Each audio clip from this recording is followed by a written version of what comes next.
జల సాధన యోగాలో ఓ అద్భుత ఘట్టం. ధ్యానం, ప్రాణాయామం, ఆసనం అనేవి 3 రకాలైతే వాటిని ఒకేసారి చేసే ప్రక్రియ జలయోగా. అలాంటి యోగాను అలవోకగా చేస్తున్నారు 72 ఏళ్ల యోగా గురువు. గంటసేపు పద్మాసనం వేసుకుని నీటిలో తేలియాడుతూ యోగా గొప్పదనాన్ని తెలియచేస్తున్నారు.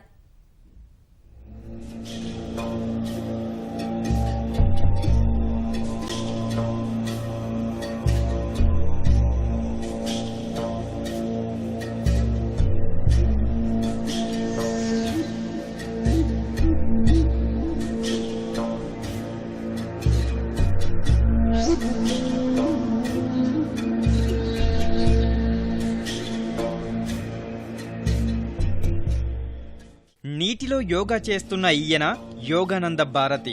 ఎన్ని గంటలైనా జలయోగా చేయడం ఈయన ప్రత్యేకత. యోగాలో నిష్ణాతుడైన ఈయన తిరుపతిలో జలయోగా ప్రదర్శన నిర్వహించారు. రాష్ట్రమంతా తిరుగుతూ యోగాపై ముమ్మర ప్రచారం నిర్వహిస్తున్నారు. నగరంలోని క్రీడా సముదాయం ఈత కొలనులో పద్మాసనం వేసి నీటిపై తేలియాడుతూ జలయోగా చేశారు. యోగా చేయటమే కాదు, రామాయణ పారాయణం చేస్తూ అందరినీ ఆశ్చర్యానికి గురి చేస్తున్నారు.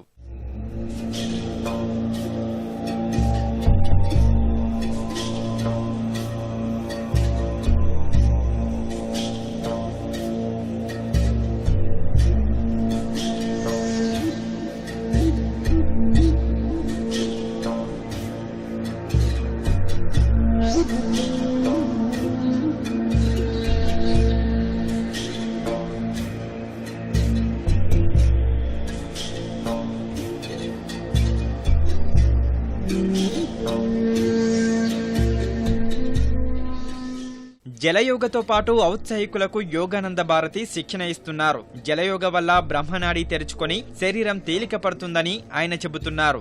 మనం గాలి ఇడిచిపెట్టేది అపానవాయువు, పీల్చుకునేది ప్రాణవాయువు. ఈ రెండు కలిపినట్టుకైతే మనలో ఒక దివ్యశక్తి ఉంటుంది. అది మేల్కుంటుంది. అది మేల్కొని మనలో బ్రహ్మనాడి అనేది ఉంటుంది. అంటే స్పైనల్ కార్డులో ఉంటుంది.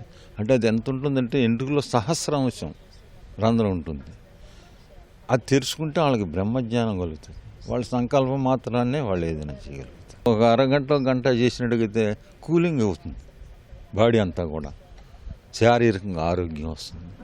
తర్వాత ఆధ్యాత్మిక అయితే ప్రాణం అపానవాయువు కలిస్తే ఆ దివ్యశక్తి కూడా మేల్కొంటుంది. 72 ఏళ్ల వయసులో జలయోగా చేస్తూ యోగాపై ముమ్మర ప్రచారం నిర్వహిస్తున్న యోగానంద భారతిని స్థానికులు అభినందిస్తున్నారు.